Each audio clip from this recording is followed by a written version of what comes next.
We're gonna put on Oda Block's podcast as we go. Lock in, boys. I actually love PVM now. Yeah. Okay. I always was like, oh, Jagex hates me. My RNG is rigged. Oh, did you guys see Oda Block is now doing a hardcore? He's on the hardcore Iron Man train as well. So everybody is playing Iron Man. All the PvPers are playing hardcore Iron Man now. Like they rigged my. No, he's a rat. He's a rat, brothers. We don't trust him. Yeah.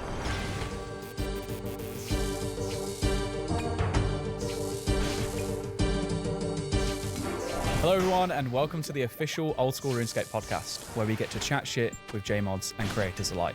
I'm Mod.Aiza. I'm Mod Sween, and this is our chance to get to know the person behind the crown, hear their stories, and hear their experiences. Unless they're not a JMod and they're a creator, just like in today's podcast, where we are joined by the one, the only, and the very special Oda Block. Hello, Oda Block.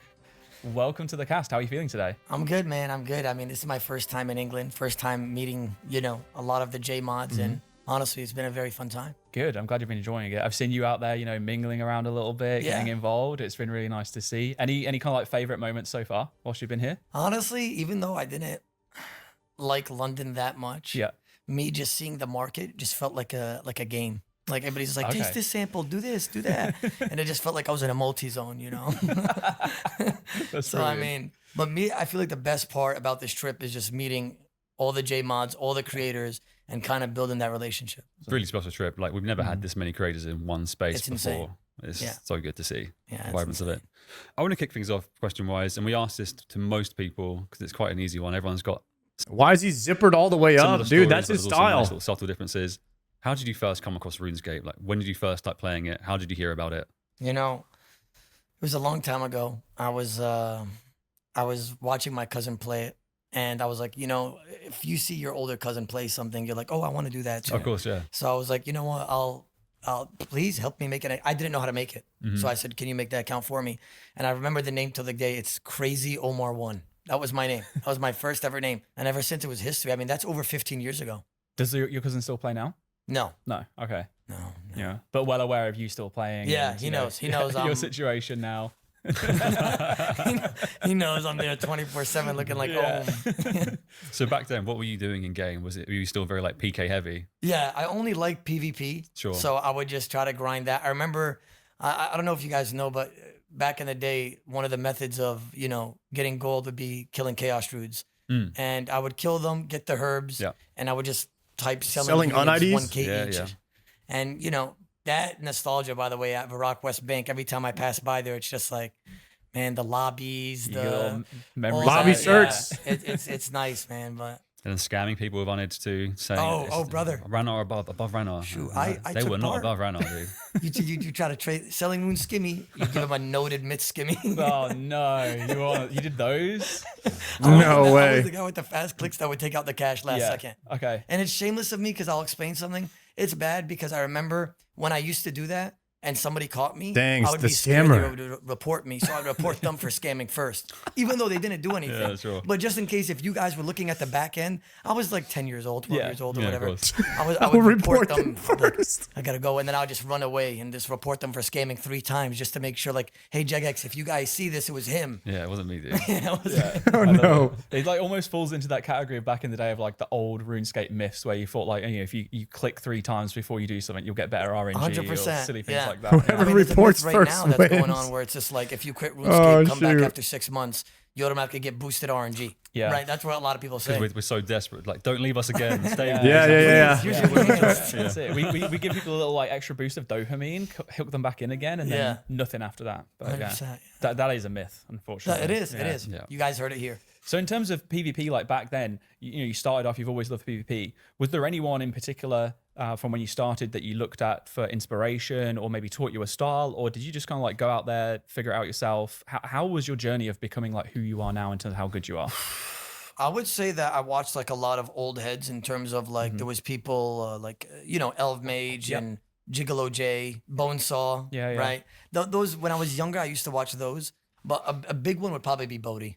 Okay. Like Bodhi, he was The he was boater. the man. Like him taking off his helm as well, and I was like, oh my god, he's different.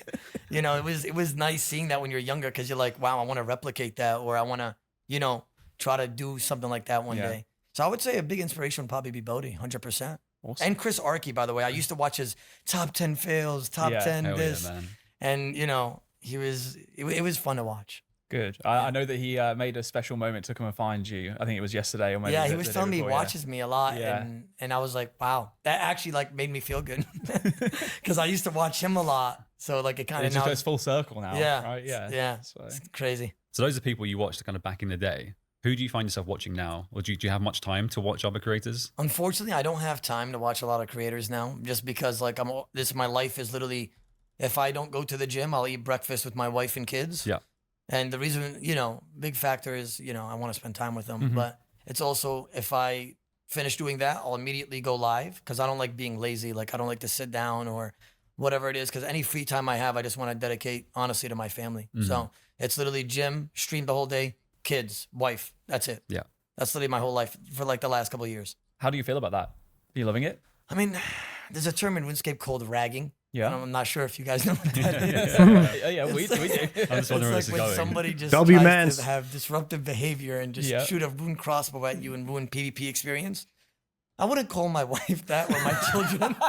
Chat, is that the dream right there to have RuneScape as your job? And then when you get off, you could just spend time with your family. So you just do RuneScape and then family. Is that a pretty good life right there? He made it? Hell yeah. Oh, no. I wouldn't call them Are you that. sure you want to go? I wouldn't call them that. The but, like, family they is do XP spawn camp waste. right outside the door when I'm streaming. And, you know, it's a blessing. But, like, I get no free time, which is, you know, I can't complain. I can't complain. I'm blessed. I truly am. And I get to play the game that I love. I'm passionate about it, right? I make money while doing it. And then I, you know, have children, a wife that I could take out occasionally and have days off whenever I want to. I mean, I'm complaining, but bro, I got it better than most. It's a nice position to be in to be able to complain. Yeah. Like, I have. I get you. Yeah. They Also, are raggers though. Everyone has a right to complain. They about are a job. Even if you have raggers. the best job in the world. Like I could complain about my job, and I love what I do. I love working here. The so- viewers at home are gonna hate me for calling that a job, by the way. Yeah. Like every time I say that on stream, they're like, "You stink! No, you know how it feels to work a double shift." And I'm just like, gentlemen, I had to get 2 agility levels today. Leave me alone. Right?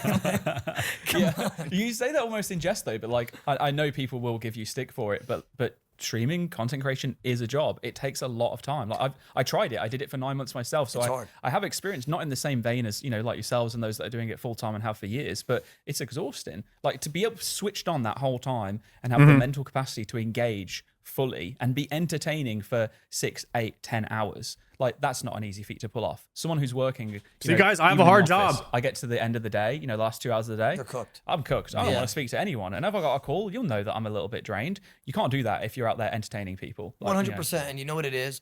You know people are watching you. So let's just say you are drained or you aren't, you know, feeling good or whatever it may be. Now you know, like, hey, now if a new viewer comes to my stream or this guy's watching, they're like, oh, That's their first impression of you, right? what's the fuss about? Like, I'm here. It's kind of boring, right? Yeah, I almost died right there because my job is so hard. I got 1 HP while listening to Oda Block, while talking into you guys. Like, dude, it's just crazy. I'm almost dying every single day. So I will say that if it was easy, everybody would be successful at it, right? Very true. Obviously, the market is extremely saturated in this time, you know, this year, last year, and it's becoming more popular. But I will say, though, it's not as easy as it looks. And people at home, if you think it's easy, try it yourself. I mean, try it for like a couple of weeks, try it for a month. It's really hard to stay consistent, especially when you're in the negative and you're first starting for like the first year and the couple months.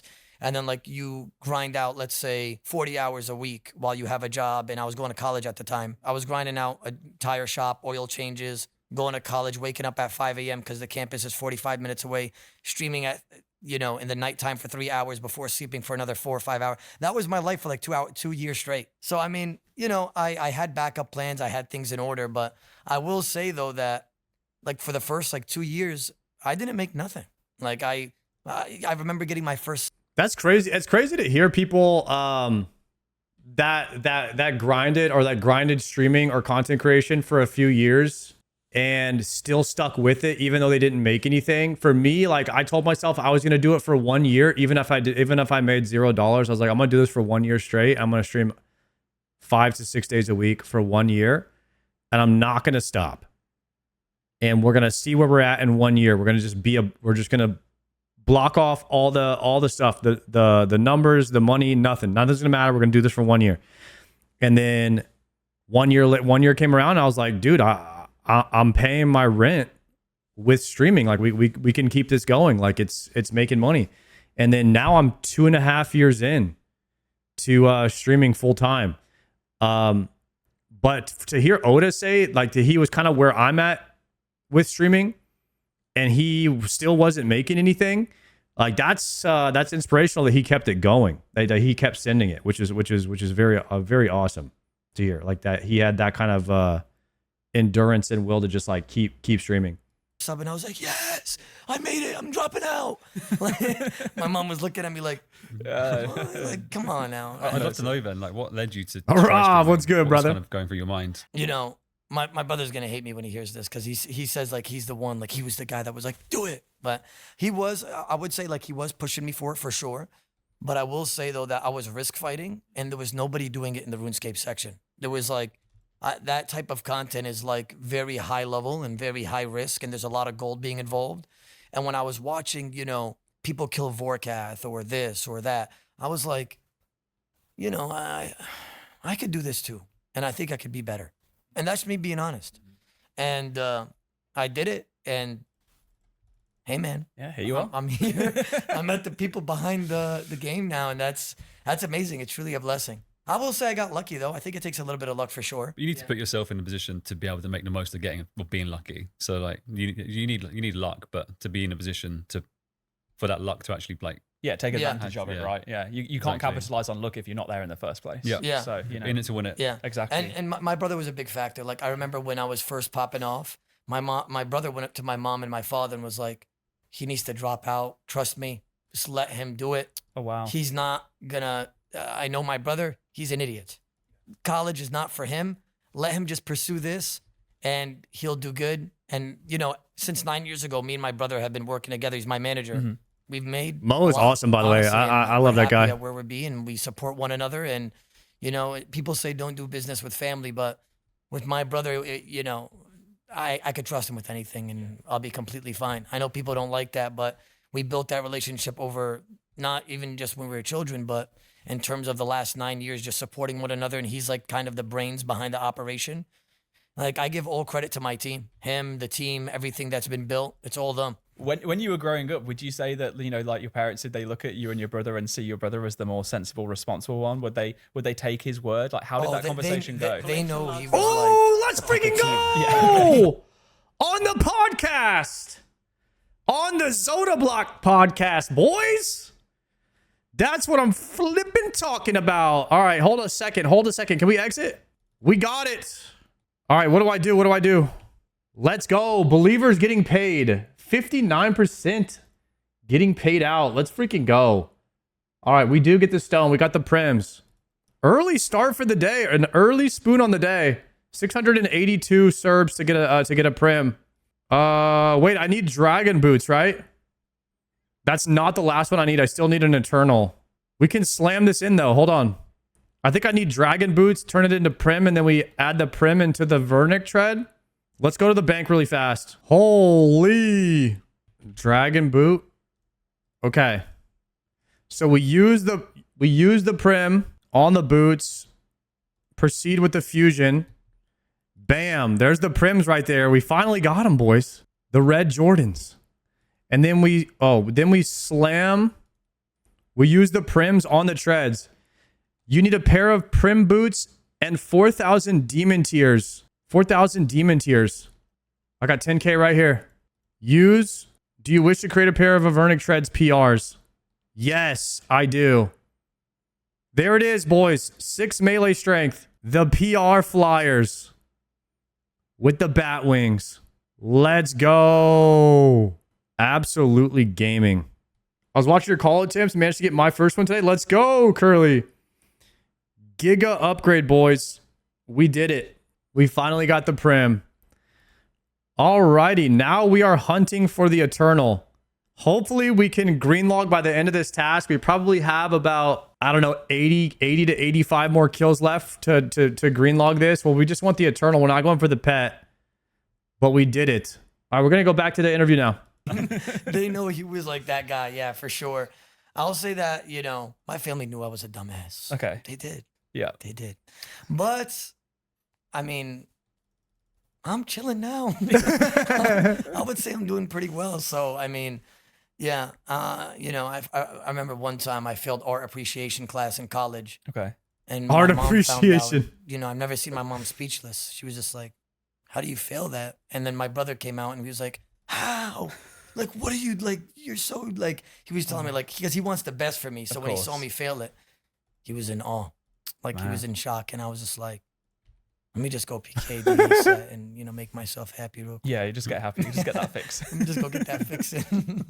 It sounds like you felt confident that you could be better than other streamers you were watching. Well, not necessarily better than other streamers, but you could create more entertaining content at least. Yeah. Was there a moment in your mind, like how long did it take for you to be streaming? It was like a week or a month or a year where you felt as though, oh wait, there's definitely something here. Like this is gonna work out. I would say after like 2 years, because the way I am, I feel like some things are too good to be true. Even when I was pulling like 100 viewers, 200 viewers, 50 viewers, 300 viewers, it didn't feel real. Like I was just like, can I actually make this into a job? I mean, I am making decent money. I was in college at the time. I'm working a job. I'm not a slacker by any means. So like, I'll do whatever to, you know, I told Mo before I started streaming, I said, if I could make, you know, 50 grand a year and just have, you know, good wife, take care of my children, take him out on vacation once a year, I'm cool with that. It's not that I don't have ambition. I do. And I am a hard worker. It's just like, I will not seek a job for being a lawyer or a doctor or any of that. That's just not me. So I'd rather just put my hands on something, work on it, call it a day. But it's crazy because the streaming catalyst that popped off made me into this. And now I'm truly blessed. Like, I thank God every day. I mean, I am in a position where I know I'm lucky. And I don't really tell people this, but I've been streaming for 9 years. And the reason why I go hard, I know you guys probably see me live probably every day. I go live almost every day because I don't want to waste an opportunity. I want to get what I can, make what I can, and just really take advantage of what I have here. Because I don't want it to ever go away, and I want to just like I want to look back and be like, wow. Dang, Odablock's still streaming like he's gonna lose it. Work because I was in a blessed spot, and you know I took advantage of it. Yeah, no regrets, being able to 100%. Look back and just think. Like thinking, what if? Because I'm sure there are people watching who have been thinking about going live or trying to hand at content creation, or even going to college or doing something and then not doing it. 100%. And thinking, what if? So yeah, agree. And I was streaming in the hallway at my mother's house, and you know. My mom and my sisters wore the Harim hood, right? The hijab. So, I mean, I would cover the camera every time they would pass by because their hair was out because, you know, I'm Muslim. So I was covering the camera. You know, my brothers don't want to be seen. Of course. My sisters don't want to be seen. Nobody wants to be seen. Nobody wants to be in front of a camera. And I would just cover the camera when anybody passed by. And then I moved into the garage. I got a shower curtain. Wait, did you move into the garage or did you get kicked out into the garage? Oh, kicked out. Yeah, I made it sound way better than what it was. Because you're a very energetic guy, and I imagine that if you were in the house with a family, you were probably not very popular when it came to bedtime. 100%. Like, went in the garage, got a shower curtain, 2 sticks. I didn't go in, by the way. Like you said, I got kicked out. I got a shower curtain, 2 broomsticks. That's crazy. Connected it. Now everything is blocked behind me, so nobody could be seen. Some people could get stuff out of the garage. Streamed there, popped off, bought a backdrop, popped off, bought the house across the street from my mom's house. Nice. That's literally what it is, long story short. Damn. And that was because of streaming and because of the people that have supported me. So it's actually really blessed then to be able to have. Bro went from the bathroom curtain to buying the house across the street. Supporting them and to go from, like you said, broomsticks and a shower curtain to where you are now. The broomsticks. Broomsticks, shower curtain, backdrop, and then buying the house across the street from my mother's house. I think it goes to show that, you know, for anyone out there that's maybe thinking about being a content creator, you don't need to invest hundreds and thousands into equipment. Yeah, but I mean, to anybody out there, like, I'll just say this: you can make it if you're like thinking about being a content creator. You can make it, but nobody is Odablock. And I want to say, I say this, I don't like to of course, like I'll glaze Odablock all the time because I think he's the GOAT. But to be the best at something, or to be widely considered the best at anything, is great, but to also be entertaining and be one of the most like entertaining players and to be the best at it is the most rare combination in entertainment when it comes to video games and like content creation. It is the cheat code for being successful. Like to be entertaining and to just be very, very good, if not the best at the game. Like that's why he's the biggest content creator. You know what I mean? He just has he has the cheat code for it. And then also on top of that, not only does he have the cheat code, but he grinds streams almost every day. You know what I mean? And he outworks everybody. And he has the best team. He has the best team. I've met Mo. I've had conversations with Mo. I know Mo is insane at what he does too, behind the scenes, as far as like promotion and working with all of the editors and what they do to like spread to like get Oda Block's videos out there on every platform. And what they do with like the sponsors and everything. Like Mo is the GOAT at all that, man. He's a really, really good manager. And so it's so much more that goes on than people understand. So if like, for anyone out there that just thinks like, yeah, I'm gonna be the next Oda Block, like you got to do everything. On top of that, it's not just like working hard. You have to build the right team, and you have to really, really grind. And like I said, not everybody can be Big O. Big O is the GOAT for a reason. To start I had off, nothing. Yeah, you don't need anything. You just need yourself, right? I mean, I remember I couldn't even get college books, and I was skipping buying them. I was like, you know what? I'll just tank it, and I'll just tank it. And I was like, bro, $70 for that? I'm not buying that. Yeah. I'll just spark notes and hope for the best. And that's what I did. And here I am. Spark Notes was my shit, actually. I want to kind of like talk about your energy, because I mentioned it just then. You're very energetic. You have so much to give when it comes to being on stream. Like, you're giving it your all, and you can tell from the moment you're live until the moment you end. I don't think there's a point where you really dip down. You're always at this like higher level. Yeah. And I'm just curious to know, like, how do you keep that going? How do you maintain that? Like, that's why I always say, guys, the best streamers are like the energetic ones that have ADHD. Like if you have ADHD, that's actually a blessing as a streamer, where you just have infinite energy all the time and you could just go. Like there's a reason why I have coffee bagel time mid-stream, boys. And it's because I need the energy. Like I need a reset. I need like a 5-minute break and then I need to be zooted off the calf to finish the second half of the stream. You know what I'm saying? On some type shit. But like, that's my strategy. I don't have the ADHD buff. I'm like naturally tired all the time. So I gotta zoot up to be somewhat like peppy on the stream type shit, What's going through your kind of like body at the time? Do you just have this crazy natural energy? You're caffeine addict? Yeah. No. It's natural energy. Yeah. And I tell people that, and they don't natty, bro. Yeah. Dude's full natty. I know a lot of people that, will take caffeine every morning, coffee, and which is normal. Right. Or like a energy drink or something like that. Mm-hmm. For me, I've never smoked anything. I probably tried a cigarette, stuff like that, but I don't smoke. I've never tried. Guys, I'm not replacing CBT with cocaine. Okay. Stop that. Adderall. I know a lot of gamers do that. I've never partaked in much caffeine at all. I like to be natural. The only time you'll see me take caffeine is like an event where it's like DMM Allstars, where I'm like, now I need a pre-pop. Really session. You know what I mean? Now I need to take a divine sip. But I do that on purpose. I purposely don't take caffeine. It's weird.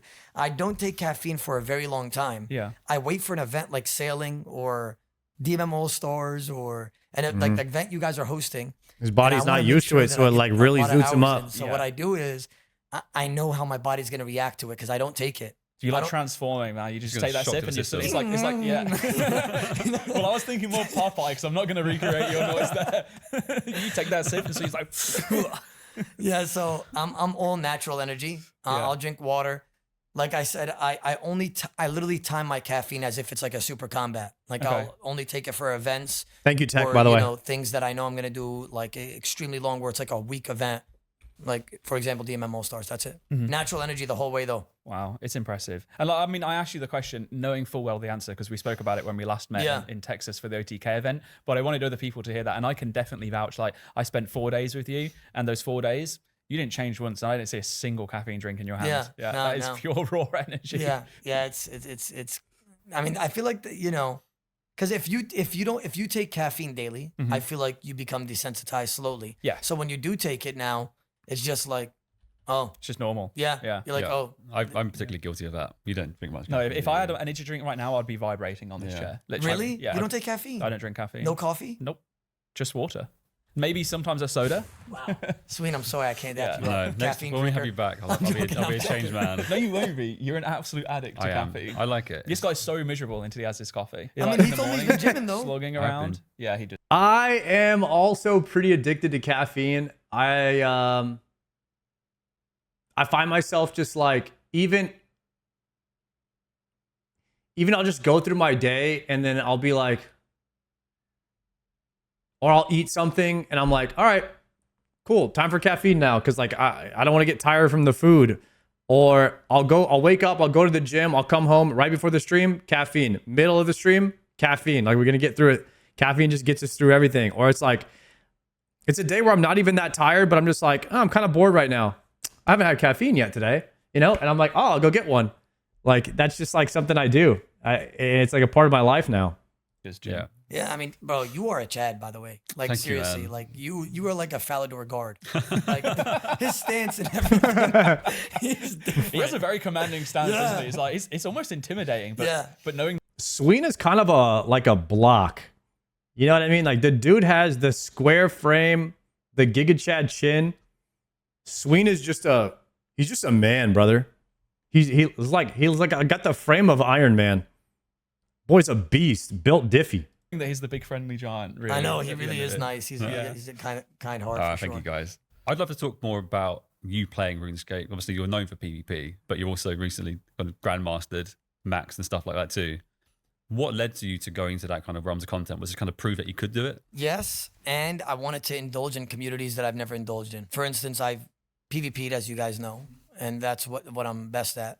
And I wanted to. People said I also couldn't do it, so I was like, you know what? Time to prove them wrong, my brother. And I, became a grandmaster, and then I was like, what haven't I done? And I was like, skilling content. I know it's hard to make that content, by the way, truly. I So know, hard. Like, it's very, I feel like, boring for an audience, in my opinion, to watch somebody do a jiddly for like a month straight on stream. Yup. So when I was doing it, people were still watching, which I was happy about. But I feel like it's hard to put that into a video. Like, hollowed poker, 100 hours, and just like click, click, click, click, click. But I feel like what made it good is like, I kind of talk to my viewers as if I'm talking to you guys now. It's like a podcast, and we just have random topics. Did he say? But I wanted to. Did he say agitly? Are you guys making fun of the way that he said it? I didn't catch that. Agitly? indulge in every single community, PvP, PVM, skill, Nice. and that's just what it was. Have you kind of like, since doing that, felt He's like dyslexic for sure. Yeah, I mean, I'm not dyslexic either. Like, so, like, yeah, I can see he's not pronouncing everything perfectly like I do. one of those areas of the game has kind of actually like resonated with you more than you expected it to? PVM. Yeah. Yeah, I'm not gonna lie. I actually love PVM now. Yeah. Okay. I hate Doom, by the way. Oh my God. I love Doom. What is he Perfect talking Doom. about? All my GMs at home, man. Oh, You Perfect guys- Doom. whoever did Perfect Doom's gonna Doom, suck. Good job. In under 30 hours. I mean, respect. I feel like that's quite a common thing actually though. Like a lot of PvPers will then step into PVM, especially higher level PVM where it's a little bit more intense because you almost, I've heard from them that it's almost like recreating that essence of, fast action gameplay, and obviously PvP can be quite hard to get consistent fights. So like you're always guaranteed to have something in PVM, right? 100%. And you can have a good interaction there. So. Yeah, and I feel like PvPers, when they do PVM, because they're involved in high risk, they love hardcores. Yeah. Yeah, Mhm. that's what I've Yeah, noticed. It gives by them way, the and I'm same feeling, way. maybe. I love a hardcore Iron Man. Okay. Like, it really gives you a feeling of like one mistake and you're gone. Yeah. And it's just nice to have that high risk involved.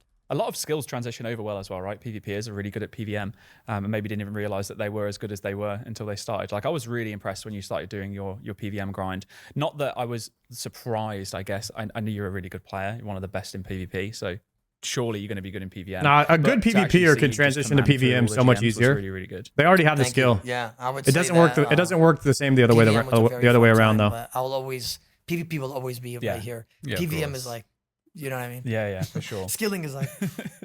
So talking about PvP then, I was going to ask this later on in the cast, but let's just get it out of the way with now.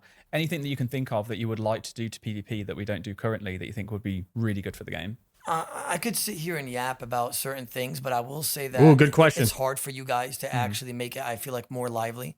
I feel like what you guys can do is probably maybe, it's going to sound stupid, but like maybe like a PvP robot where it's like a delve, like it has like levels, right? So for instance, like level 1, it will bolt you back and like throw a whip. And then you beat that. Level 2, bolt you back and use overheads correctly. Yeah. So Level Doom, 3, and then but I for feel like that will PvP. get more people into a rhythm of PvP. And there's like 10 levels, and the hardest level is basically like fighting yourself. It's like AI, something like that, right? I feel like, you know, there could be better steps in terms of PvP, but I feel like you guys are doing a great job. I feel like, you know, more events. Yo, didn't Frame suggest that in his video where he was like, there should be some kind of tutorial, like tutorial island for PvP, where you go and you fight against something and it levels up, and you have to like graduate from PvP island or whatever. I think he kind of suggested something like that too. And maybe that's what people need. Maybe people are just super intimidated by PvP and they just don't want to go. But if they had that training bot, you know, if they could PvP against an NPC, that would kind of teach them. And maybe that would help. I think the first good example of like tribrid or NHing would have been like the balance elemental. If they could put the balance elemental as like a bot on PvP island, that's already like a good example of what like tribriding is like in PvP. And that might help people just like open up to PvP a bit more. So I like this idea. For sure, because I know you guys have seen the view count in the past DMM Allstars. Yeah. Across the board, it was insane. I'm talking like I peaked 100,000 viewers. Yeah, it was for the insane. first time ever. Yeah. And I got hit offline and I still had that. Yeah. Like that's insane to me. You could tell that everybody has a place in their heart for PvP. It's just a matter of trying to get people out there. And I think you guys are doing a good job with DMM Annihilation with that. I'm looking forward to it. I think I'm a pretty casual player. I'm going to play Annihilation. And I think as of about 49 minutes ago of recording this, we announced Allstars 3 in Chicago and stuff too. So that's now public knowledge. So Oh, I can't wait my to see the God. comments about that. we haven't actually. announced the captains yet. Oh my God. Yeah. Yeah. So still some level of secrecy, but they'll know. So that's So interesting. Allstars is coming back. Yeah. That'd be great. Do people know that it's LAN? Yeah. Yeah. We've announced it's going to be in Chicago for the final. Oh my God. That's insane. It is crazy, right? Who'd have thought that RuneScape, old school RuneScape, would be going to you know, big arenas and That, stuff. by the way, in my opinion, that's going to be the biggest event you guys have ever hosted. In my I opinion. hope so. I hope it works I think out it's really going to well. break records across the internet. Nice. In terms of for RuneScape and MMO. Dang, how many viewers do you guys think is going to be watching DMM Allstars live? Could be pretty fun. I haven't figured it out yet, but it's coming up soon actually. 2 months away. We're like 2 months and 1 week away from DMM Allstars. MMO games. I'm very hopeful. I'm telling The team you, have been mark working my hard words, getting bro. I ready. said it here today. Well, I mean, hey, if it doesn't work out, then I'm just going to blame you. Yeah, I mean, go ahead, It was your please. fault. Yeah. I'll take the fall. Post me on Reddit. But your point about the PvP kind of like 10 waves thing. After this, we'll go upstairs and we can talk about one of the things that we've been cooking on. It sounds Okay. quite similar actually. Okay. We've highlighted, you know, like Manked especially, looking into teaching PvP, introducing them, and how we can actually put together a tutorial that makes sense. And that wave kind of system, or progressively getting more difficult to ease you into it, was literally what we had in mind too. So. Yeah, I was speaking to Mod TJ about it, and yeah, we were talking about the same thing. He's the one that actually said the word delve, but I was just saying levels. Yeah. Yeah. Okay. Oh, cool. Awesome then. Yeah. So you Yeah. kind of like know a little bit about that too. Oh, so okay. Perfect. Did I hit that on the dot, by the way? Yeah. Okay. You got it really well. Oh, actually, you know, I said about, you know, highlights of today, talking about creators, huge list. Anyone that has been like a standout person that you've met for the first time whilst you've been here? I feel like everybody's actually like, you know, this is not even a PR answer, but I feel like everybody's actually been really cool for the most part. Yeah. I will say that, you know, there's obviously people that I've talked less to, but I've talked to almost everybody, and everybody's just really cool. Even Mod North. Yeah. I thought he was going to be Mod like, North very was strict awesome. And, you know, he was really cool. Yeah, I just was a like, normal wow, guy, like, right? Yeah, I was going to ask him, can I declaw Russian for a clip? So I mean, I got to still ask him that. But I'm sure he would be keen. yeah, everybody's really cool. I spoke to Framed a lot. He was really cool as well, and we could relate because we're fathers, both of us. Sure. So that was really cool. I mean, but everybody's honestly S tier. I was like, wow, I got to do more collabs with these guys after this. Like, try to make more content happen. And I think that's what's good about these events. You bring creators together, And now these creators are probably going to collab with one another because they just built that relationship now, and that's honestly just better for the game. And I would say you are more likely to work with somebody as a creator after meeting them in person. It's just something, just like putting a face to the name. There is some kind of like, you know, when people say like, oh yeah, I got to go to this thing. I got to go to this, you know, event. I got to show face. Like when you show face, it actually, there's something about it. Like people will just, they're like less likely to like ignore you, or, you know, they're more likely to work with you when you show face like that. Networking, just, that's the reason it works, I guess. and better for everybody on board. Hey, if that works out as like as a side benefit from it, that would be brilliant. 100%. It's more stuff for me It to brings enjoy the watching. creators closer. It brings the creators closer to Jagex. Jagex is closer to the creators. Yeah. I mean, all around the board, it's just And it brings communities together as well, right? You know. That's why your company moved everybody back into the office.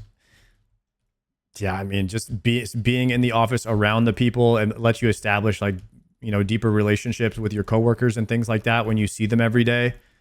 So, I mean, it's different.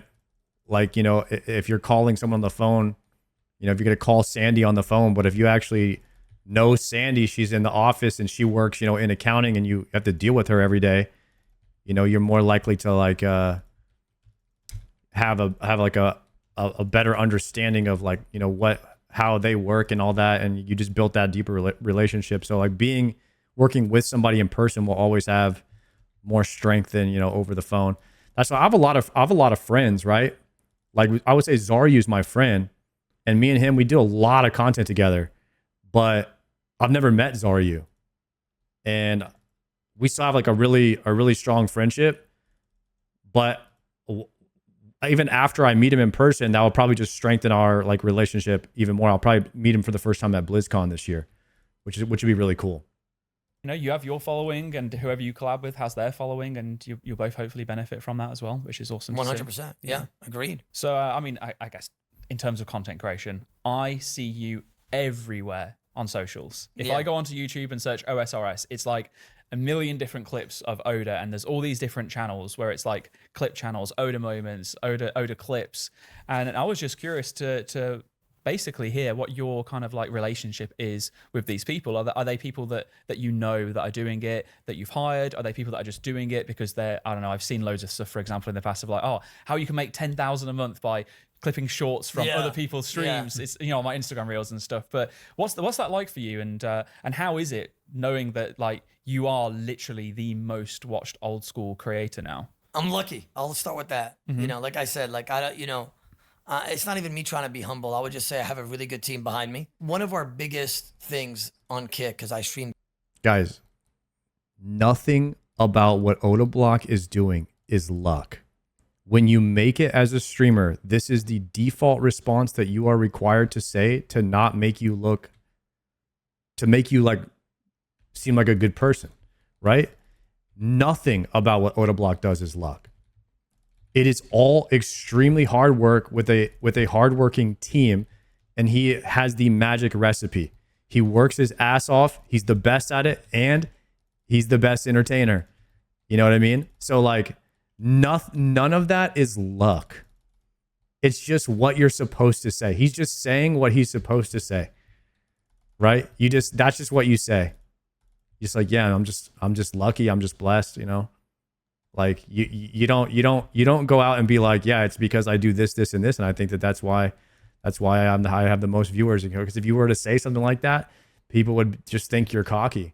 So like that's the only thing you can say is you have to just work your ass off, be the best at it, and then at the end of the day, you got to be like, yeah, it was all luck. Like it's so funny, but it's just like what you have to say. There was, hey, can this be part of the contract where you guys could pay out people like a good amount of money to clip for me? And it doesn't come out of my pocket. It comes out of Kick.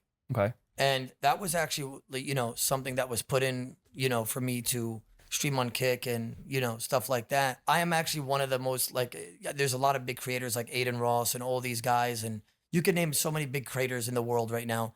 I'm actually one of the top ones that get paid the most for clipping. Wow. Yeah. And because we ask for that specifically.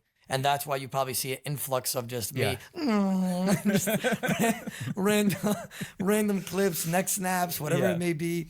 you probably see a bunch of influx on that because they're getting paid really well to clip for me. And it doesn't even come out of my pocket. Wow. It comes out of the company's pocket. So it's literally a win-win all around the board. And clippers make really good money. I mean, you'd be surprised. Like, I had one guy start like 2 weeks ago and he already hit a couple million views just by uploading random stuff. Wow. Yeah, and that pays. That's really good money. So would you encourage people that maybe like start wanting to step their toes into content creation? Do you think like going into the clipping route would be a good idea? And if they were, would you recommend that they speak to the people they want to clip first, or just, you know, clip away? I feel like I'm in a better spot because what Kick has put me in, because they pay my viewers to do it. Sure. Right. Yeah. So like I'm in Dude, a very Kick is lucky spot. insane money, So bro. These guys, Holy. I believe they get $40 for every 100K views for me specifically. Their streamer, whoever they're watching and clipping for them, they're not gonna get paid by Kick. It would just be the revenue that they make on whatever platform. So you would want to post on Facebook, YouTube, and, you know, TikTok and all these companies, Instagram, right?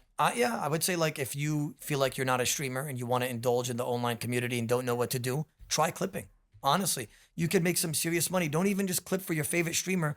Start clipping to anybody that you think is gonna hit. Clickbait or whatever it is, or, you know, you see me PK 50 bill. Like I PK'd 85 bill before coming here.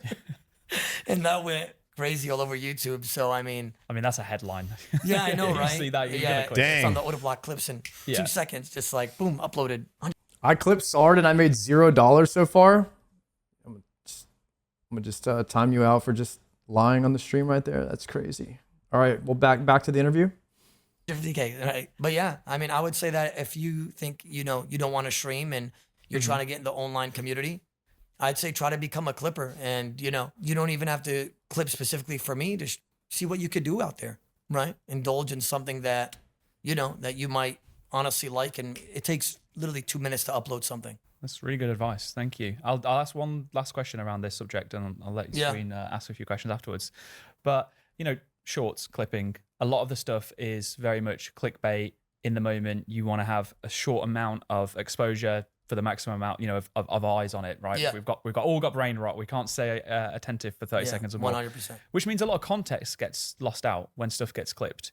Is there anything that you feel like if viewers had only ever seen you by watching shorts or clips that they're missing, that they should know about you that they don't know because they haven't seen the full Oda block experience? It's a good question, and I like that. I will say though that I think a lot of people over the first couple of years, especially my streaming career, would watch a clip of me and immediately be like, oh, he's obnoxious and loud, and he's like just loud equals funny. A lot of my viewers actually admit to that, by the way. They say like, at first when I watched you, a clip of you, I immediately... Dude, I'll happily put my hands up and say in your first few years... Put it back down. Yeah. Put it back It's down. No, but yeah, in the first few years, I would only, you know, when you're... Because like I'm working in this space, I see clips from everyone. I see bits from everyone who's creating content. Not all of it, but I'd see the things, and I see, you know, Oda blocks being mentioned more and more and more. I'm like, right, I'm going to check out, what's this Oda block guy about? You know, I'd see a short video and I'd just be like, I think I'm too old. I'm too old to enjoy it. Like it's not resonating. But over time, I think that has definitely changed. Yeah. You know, I've been lurking away. I typically don't sign in when I'm watching your streams just because we'll talk about it in a little bit. But we have history. And your community has history. Sure. So I'm normally incognito, so you'd never know I was there. But yeah, I like to look every now and then. And my biggest supporters tell me that when they first saw a clip of me, they hated me. They said that like they didn't want to watch my stream. They one tick X'd out the red button. Yeah. They were out of there. People say I've changed. I think it's because I'm a father now. Yeah. Probably. I think you've changed so much. Really? Yeah, genuinely. Also, just getting older as well, right? Like just more years of experience and 100%. I agree with that. Just being longer into the business, and you know, guys, when I first came here, some people were like, "Yeah, some people don't like Oda block." From like the second I met Oda block, I knew that was my guy. Like I knew that Oda block was like a dope person, like a good person, and just like I knew he would be a good friend. But I never saw his content before I met him. So I don't really know why people don't like Big O. Maybe they think his content is like for Zoomers or whatnot. But I can certainly tell you that like in person, Big O is awesome. He's the GOAT. Like 4 years ago, his content was a bit different. Okay. I guess maybe I could go back and check like what his content was like back in the day to see how it's changed. He used to make edgy jokes. His content made him seem like a prick. Oh, like if he was shit talking people in PvP, like the you did great, I did better. Did he seem like too cocky or something? He was toxic. Because I could see how people would think like, yeah, you did great, but I did better, kind of that kind of stuff. I could see that. Like when you were Sardaco. Okay. So me and Odablock kind of had like people didn't used to like me very much. They probably still don't. In the WoW section because of I was playing the Rat Lord and OnlyFangs, where I was kind of like low key trying to be a bit of a dick as my character, and people didn't really like that. But a lot of people realized that like that eventually like that's not who I was, and now it doesn't seem to be too much of an issue. But I did go through that. WoW viewer checking in. We still love you, Wellesley. Thank you, buddy. We'll be playing some WoW again, probably hopefully at the end of the year, whenever Classic Plus comes out. We'll be playing some WoW. So check back in then if you're only interested in the WoW stuff. Indulging more, time and experience into the streaming. For One of my favorite streams of yours I watched was you did like an Among Us stream with just a bunch of variety streamers. God. Yeah. I can't remember who it was, but they were just normal variety people who probably didn't know you or know RuneScape or anything. And your whole thing was like, no, chat. I'm gonna be good. I'm gonna be good this stream. I'm gonna be good this stream. Yeah. And all of a sudden, like the donations come in, and you're like, all right, cool. And you let loose, and the people were like, what? What's going on? Who's this guy? Who did that? Yeah. And that's where it clicked to me. I was like, okay, I get it now. Yeah. I get the content. You're right. I would say I changed 100%. But I will say though that a lot of people in the beginning really disliked me, but I feel like they didn't give me a chance. But when they admit that they did, they said that they started to watch the streams and the videos and stuff like that. So that's nice. Shout out to you guys that gave me a second chance. I want to know like what your goals when it comes to content creation. So like Aiza pointed out, you're everywhere on like the short form media. Is that part of some like grand strategy that you're working toward? I just think that obviously more eyes on you, it means a more influx of viewers and more money, more revenue across the board of all social platforms. So it's just honestly, being honestly just smart. I will say that a lot of people are now doing that. Like there's a few creators that I see that are now finally posting on Facebook. Yeah. A lot of creators hit me and my team up saying, yo, can you give advice on this or that? And, we've helped them out. We've put them on the right path. And now they're just uploading content everywhere. And that's the way it should be. Nice. Because when you're streaming probably to the same people. You might get a trickle of viewers in the viewer list that will come by and click your stream, a new person. Yeah. But you got to funnel in, YouTube, TikTok, Instagram, Facebook. Believe it or not, Facebook is where I get my most views from out of any platform. On my feed, I see posts from your community or like fan pages at least. That's crazy to me because I don't know anybody that uses Facebook. Facebook is where I get my most views from. So, I mean, those viewers will come in and be like, hey, I'm a Facebook viewer. What's going on? Oh, what's going on, bro? Welcome in. Band. Yo, Rich, by the way, thank you so much for the Prime, man. No, I'm joking. But you know what I mean, right? And that's the way to do it for sure. So in terms of like, we talked about the history. Maybe we can just jump straight into that now. Or did you want to ask something different? No, please. Yeah. Okay. I want to watch it. I want to hear it. Yeah, we got to let this one unfold. Well, F4. Yeah. Quick, shut the cast off. No, but this is going back to, in terms of how like you've changed over the years, right?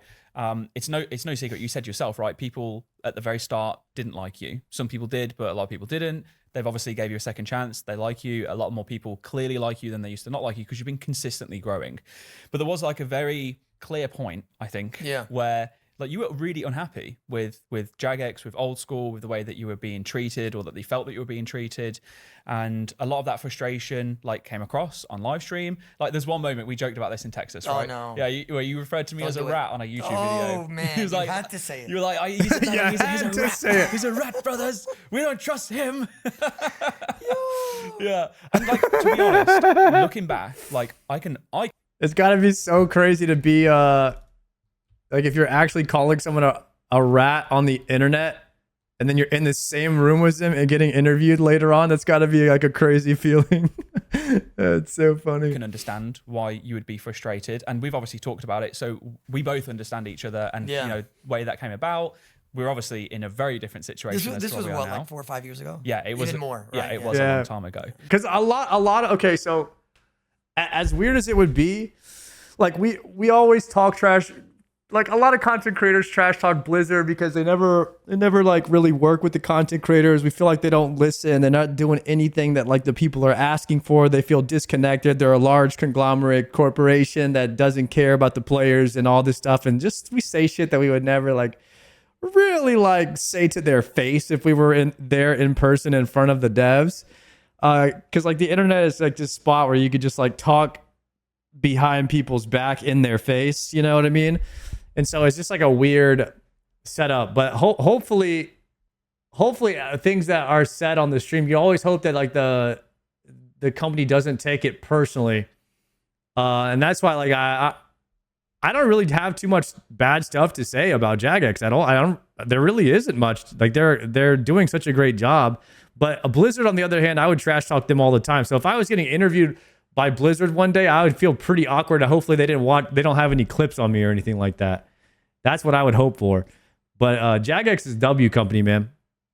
It's so nice to be on the other side of it, to be playing a video game now that the company kind of cares about the content creators. It's hard to explain how nice it is, unless you've come from Blizzard over to and played this game and seen the contrast of it. But they really do a great job. But what I'm trying to get to here, and that was just like context to build up for the question, is like, the quiver I do. As a creator, when you're so involved, you're so passionate about something, what is going through your head in that moment where I'm going to assume here, it almost feels like the only way that you can outlet and vent is to essentially just like say, well, you know, rook you Jagex, rook you Aiza. I'm just curious. How does that feel for you? You know, I will say that's the first half of my streaming career. I will say though that it wasn't. I wouldn't say it was on purpose. I would just say that it was just more or less that if I said things like that, I'd probably get a reaction out of you guys. Yeah. Okay. That's what it probably was, and that's just me being honest because I had to think about it for a second. I would say that is not the best course of action. Obviously, that is not it. I should have not said that. I already apologized. Yeah, no, I'm not asking for I know. I'm just letting you know. Yeah, we're cool. I respect you. We sorted that out and we laughed about it, and that's what we should do. But yeah, I remember we talked about it at dinner, and you told me about it, and I was like, no way. You know, I called this man Ascurius. I mean, it's terrible. No, but I will say that it's definitely what we talked about earlier about change. Yeah. That has to take a role in that as well. I feel like I've grown a lot over the years in terms of just me being a father. That's probably the biggest point that I gotta say about that.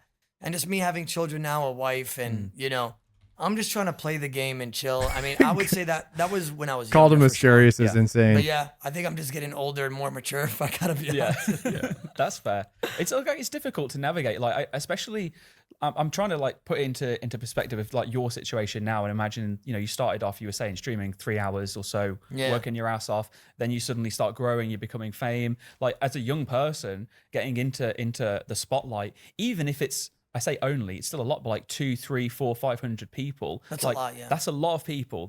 Do you guys ever forget that Big O is like 25 years old? I always forget that Big O is like 10 years younger than me. He's just done so much in his life, and as far as like content creation, he's just so far ahead of everybody else. He's too bald for 25. That's what I mean, hey, he looks good though. Bald is biz. Recognize real. That I'm watching, like, that's a show, that's a gig that has been filled out, right? And I'm guilty of this. Like, I know that when I first started Jagex, for example, I almost like, there's like a rush of people just like noticing you, right? Yeah. I'm not like a vain person, but I definitely felt something when people were replying to me on socials. I felt like I had something else that I didn't have before. And I think I chased that feeling for the first few months until I figured that it was the wrong thing to do. So I'm wondering, like, you know, when you're streaming and you're starting off, you've not done it before, you're inexperienced in terms of how to deal with that landscape, that environment. Is that like getting to your head? Yeah, getting to your head, and then what controls it, and not knowing how to navigate that landscape. Like it's a real situation. I imagine a lot of people that have been in the creation space have felt that. For sure. I feel like a lot of people go through that. I probably have as well. I just never gave it some thought, to be honest. And it was probably just natural in terms of just like, oh, you know, like a lot of people are watching right now. You know what I mean? Yeah, like 100% I'm with you. I will say though, for some reason, I think when I was younger, I always was like, oh, Jagex hates me. My RNG is rigged.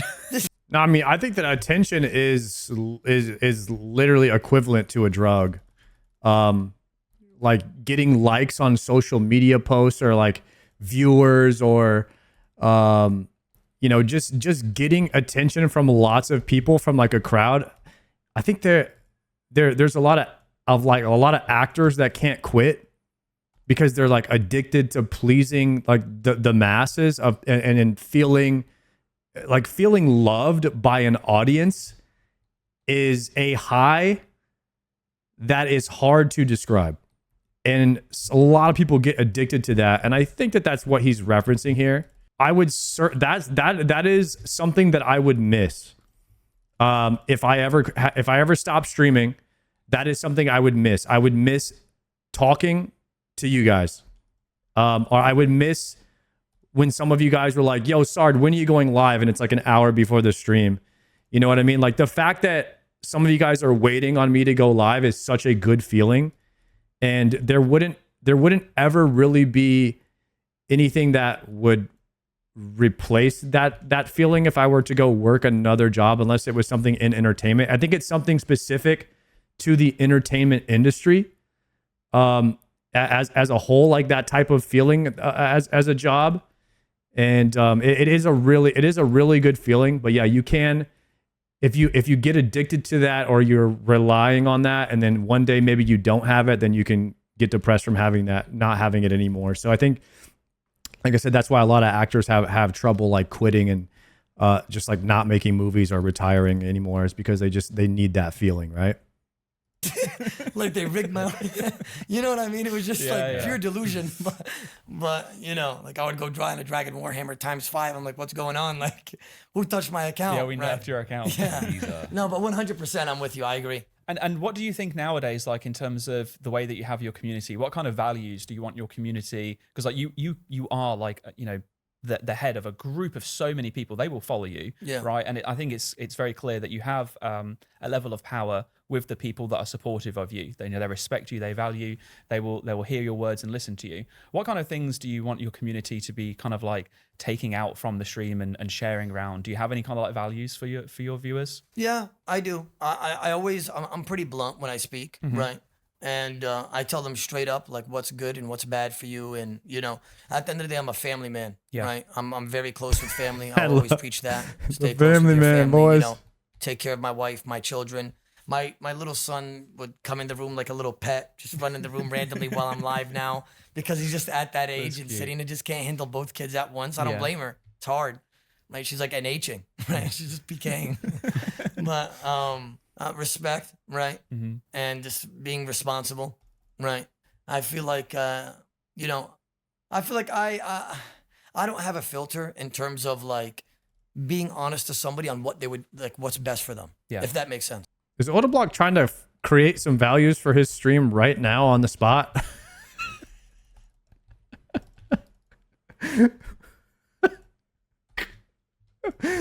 There's no way.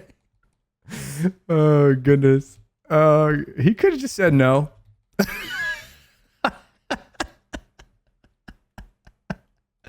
Fucking love Odablock, man. You're not going to beat around the bush. You're just going to be like, so like I'll just tell you like straight up like, even if you don't want to hear it, you'll say it kind of thing. Yeah. I always play around with rice or like call him bloat or something. But other than that, I'm always just pretty blunt. I want the best for people after all, man. I mean, I can't beat around the bush with that. I was thinking earlier when you were talking about, obviously, as Oda was kind of growing and trying to learn to navigate the landscape, I was thinking, no one's like written books on how a game studio should then be able to deal with a creator acting the same way. So it's almost like we've been learning as we're going along too. That's so a very good point. Streaming is, in the grand scheme of like the world, streaming is really new. Gaming is really new. Yeah. And we're all just making it up as we go along. Yep. Yeah, that's true. I don't know kind of why I brought this up, but I thought maybe quite interesting to think about is that we also make mistakes, and we're just trying to do what we can in the right moment. Agreed. And no, 100%. I feel like there's definitely mistakes on both ends, and we just learn from it and we move on. That's just the way it should be, right? We shake hands after we realize that we probably made a mistake, and we move on. At the end of the day, we gotta move past it. We're men after all, and just look forward. That's just what it is. I agree. I think one of the strongest things in any kind of like relationship building is humility, and just being able to admit that you were wrong and apologize for that, because it shows a genuine good sign of character. And for me, that's like the biggest signal of a willingness to want to actually make something of of any situation. Yeah. And I got that from you. I hope that you got that from me. Well, 100%. I feel like we definitely have. So it's been nice. And Sween is right. I think as soon as you said it, I was thinking to myself, yeah, like we definitely have could have handled things better in certain situations. And honestly, me too, though. Yeah. Right. Like you said, like in terms of "rock you rat," right? Like for sure, right? I could have handled things way better, and that's why probably I felt as if that you guys disliked me because I would act a certain way sometimes, and then I'd feel like, oh, Jagex is blah blah blah, or Jagex is this, and threw the golden gnome out the window. Yeah, that one wasn't cool. Oh no, Yeah, I remember one not of the J-mods golden with you, gnome he out was the like, window, "Still mad bro. at you about that." Yeah. I'm like, There's yeah. no Yeah, there's a few way. upset people over that Yeah, one. I mean, I got 100 gifted, by the way, or 200 or something. I mean, that was like 100 It's zifted your to throw the gnome out Yeah, the it's window. my gnome after all. I mean, Yeah. it's my reward, right? Exactly. By the way, do whatever I want with a week it. Before I got, or like 2 weeks before I got my Maxing cape, I got a comp cape, like the Maxing cape IRL, and I placed it behind me. And as I was placing it, I hit my new golden gnome that I got last year, and it fell down and broke.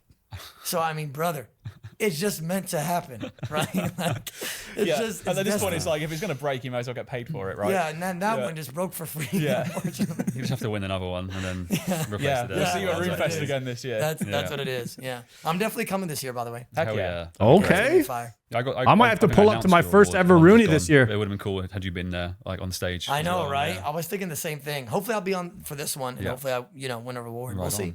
on. You sometimes have questions to do with like, what would you do if let's say streaming didn't take off? What do you? Chat, do you think I will win an award at RuneFest this year? And if I was going to win an award, what would it be for? Mods, get ready to ban anyone that says most bald. All right. Goodbye, Pellerman. Nice knowing you. Do you think you would be doing right now? I would probably be working in a dealership, something with tires, oil changes, tire rotations, Yeah. plugs, all that. Because that's what I was doing. That's in the YouTube college. creator? That I would be actually have 2 more insane. classes until I graduate and being a Honda technician. I can't imagine you're going to go back to doing that. Oh, brother. Do you have like I guess less so then we'll flip the question around in terms of what would you be doing instead is like what else would you do if you were to leave streaming now? Like do you have any kind of like other thoughts in your mind if like streaming?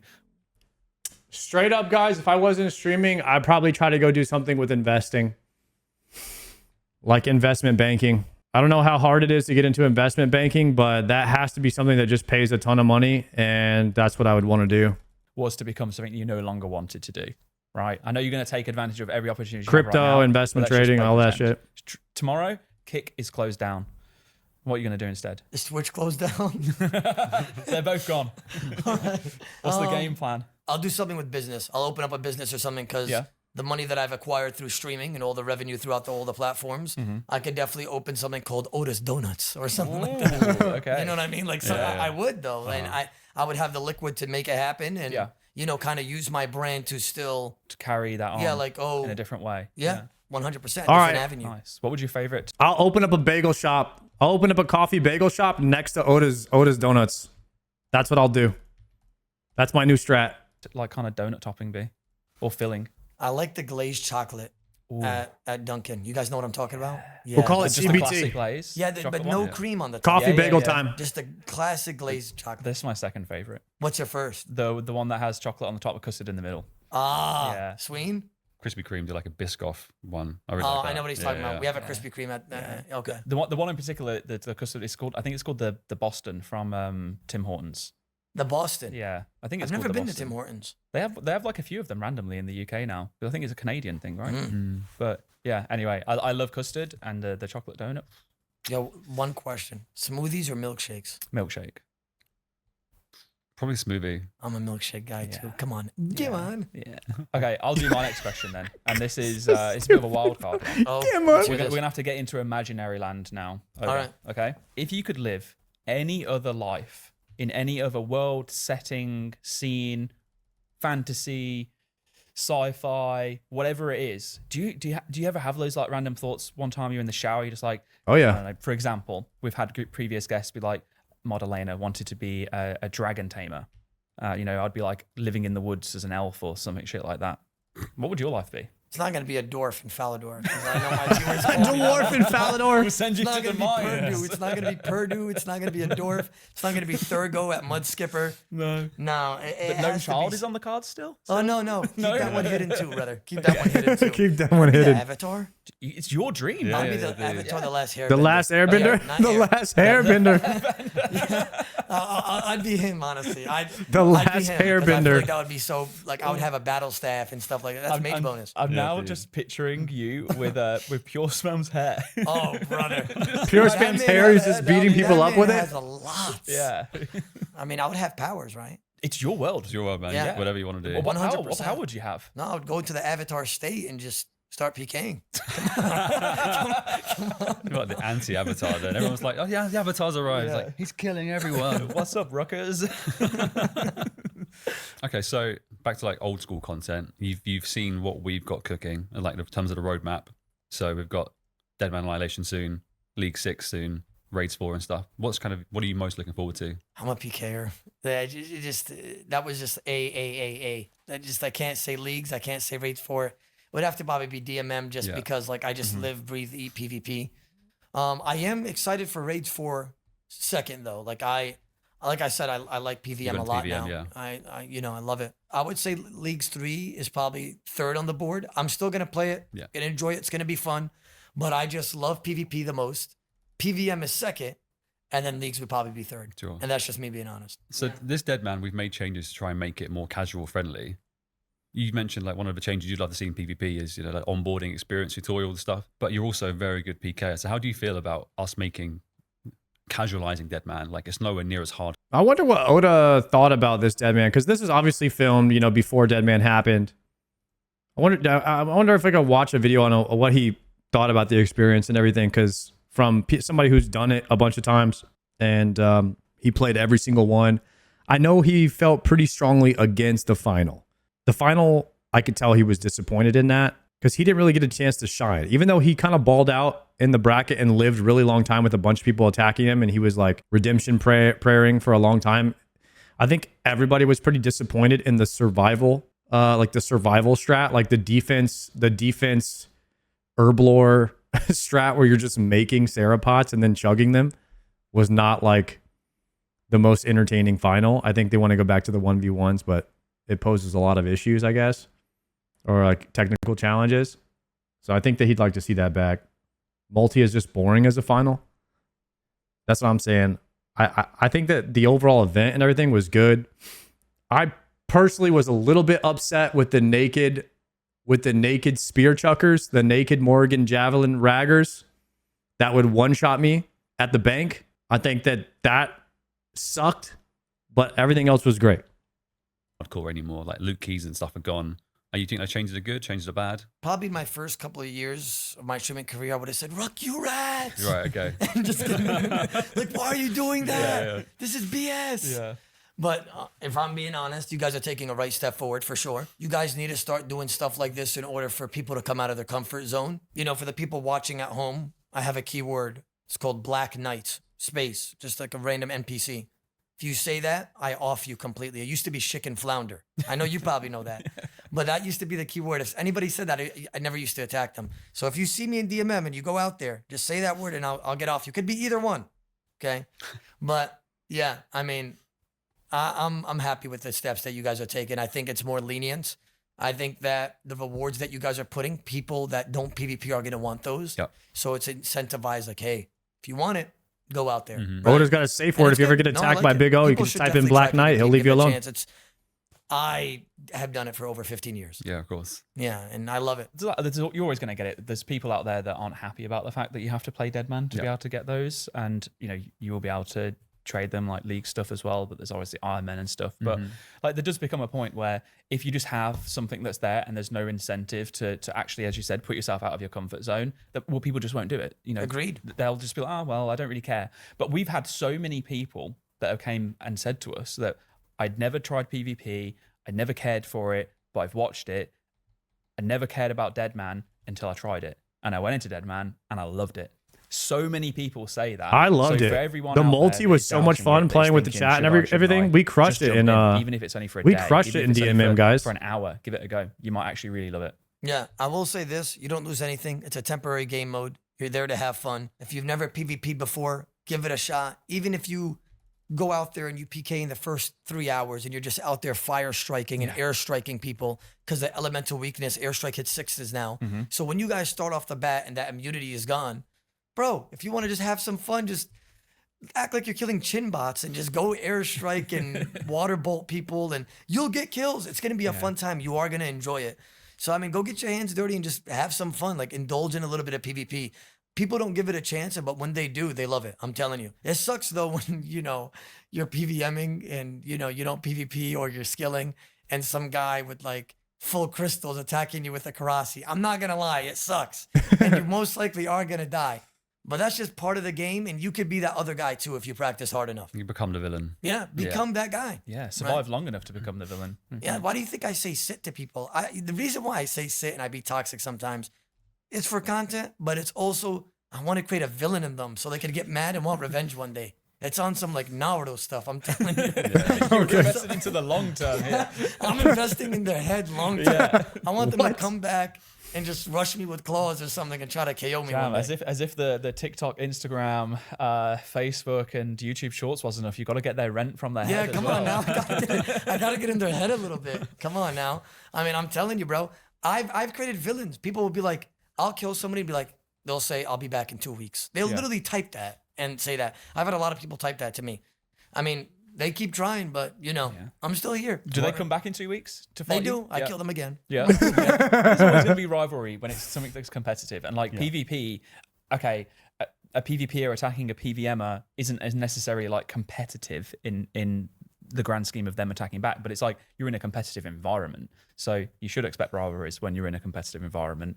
And, people get the better of themselves sometimes with the things that 100%, they say. Yeah. So like I'll even say I have a PKing ego for sure. Yeah. Like and that's just because I think you've also deserved to have an ego though. To be fair, There's something about PvP that just brings out toxicity in everybody. There's only so much humility, I guess. You can. Yeah. Somebody linked me the podcast that you guys did with Bodhi and gave me a timestamp and was like, Bodhi was saying that I was the best in the world. Yeah. That felt nice. But yeah, I mean, I would say, bro, I was playing this shooting game with my buddy. I was playing Arc Raiders with my buddy Jim the other day, and my buddy Jim, like he died, and I'm like, we're not very good. You know what I mean? Like we're not very good at Arc Raiders, so I expect us to die.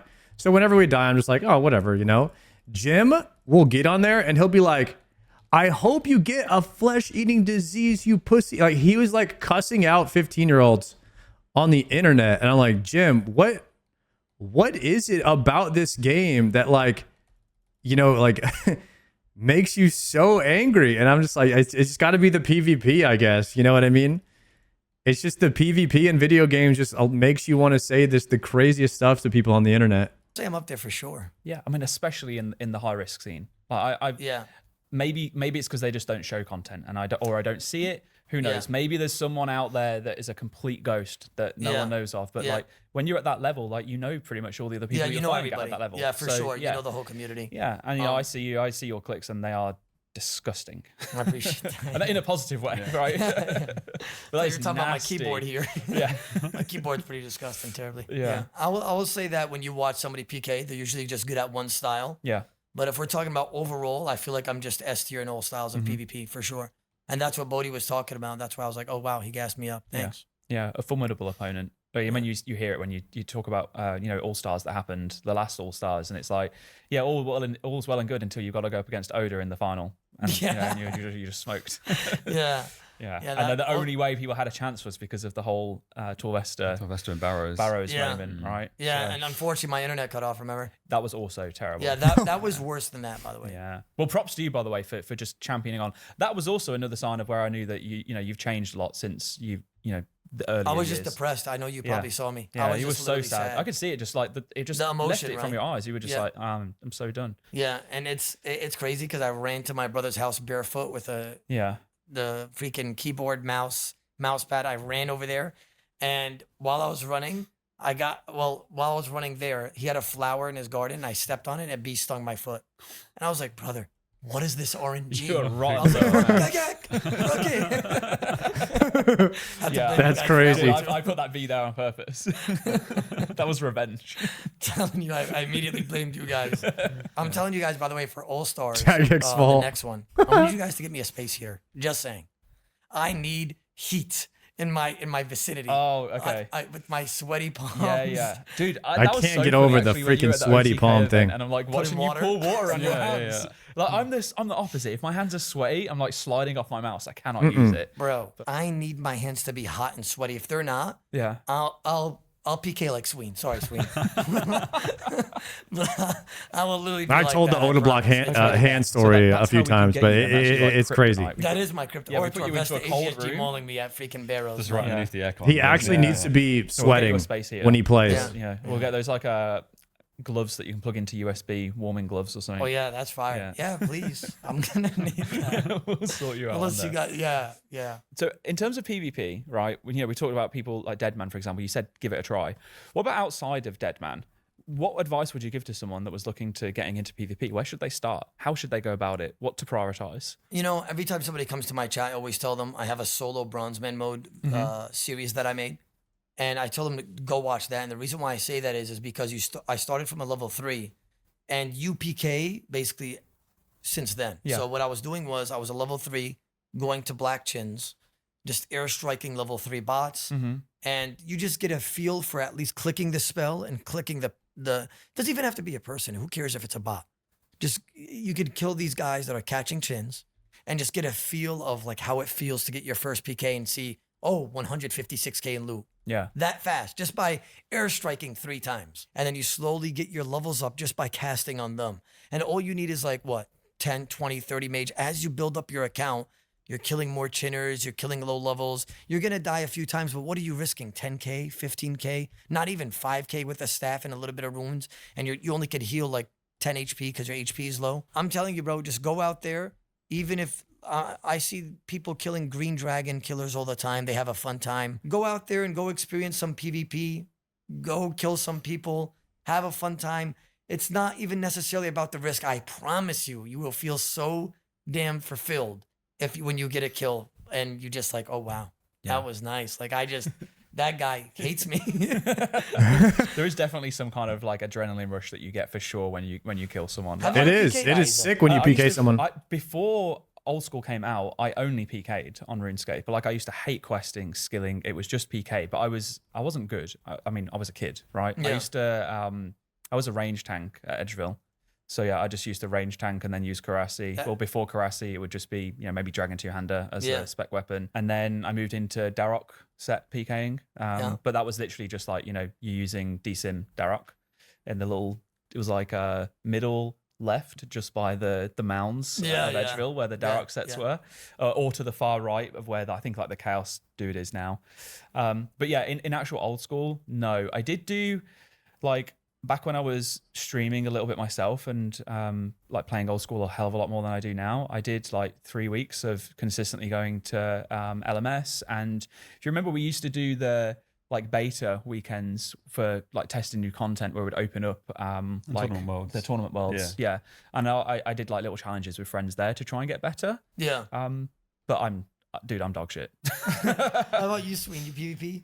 Not much recently, no. I mean, I'd say the closest it's been is like going on like doing anti-PKing, woody bosses. Yeah. So camping Okay, a cool. boss. That's something though. And someone comes along. It's fun. It's adrenaline. But when you kill them, you feel good for Oh, sure. it feels so great. Oh, I yeah. think what you said when you were describing like how people get into it and dying when you're not risking much. I think people are so scared of dying that Oh, 100%. that's why they don't want a PvP. So the more you die with the less risk, the better, because then Yeah. you realize it's not in the world. And that's why I said like even on a level 3, it's gonna be fun because you slowly morph that into that account into like higher levels, and you get a feel for PvP slowly. Because if you just jump onto a random pure or main, so much is happening where it's just like it's information overload at all. yeah, once, like right? you're just not gonna know what's going on. You're gonna die, Yeah. and it's just like, and you're risking, and you're gonna be sad if you die. Like even people get sad, a couple 100K. They're like, oh man, I'm down money now, and I get it, I do. Yeah. I'm just saying that like start small. Like even you might think that oh you're too good for it, but like even just casting a simple spell on somebody and getting a The idea of PvP sounds cool on paper, but in actuality, just in the current time, I mean, it's PvP, and I don't know a single MMO where PvP is meta anymore. It's kind of sad, but PvP and MMOs is largely like, it's just a very small player base. It's niche. And I just don't think that there's any way of fixing it at this point. I don't know if they'll ever be able to revive it. Maybe they can. Feel for that PvP and KOing somebody. Promise you, it people feels are just good, too and then good you now. slowly morph that account into something. Yeah. And just make it into what you want to be. It's really good points. Because like, I guess for people that maybe are listening and wondering about it and thinking like, oh, I could never be good at it. Think back to the first time. I just got here. Sorry, can we restart the video? I got you, bro. Did you one shot? All right, guys, we're going to watch the Oda Block OSRS Runescape interview podcast. Welcome to the stream. First time that you stepped into a raid, or did you die?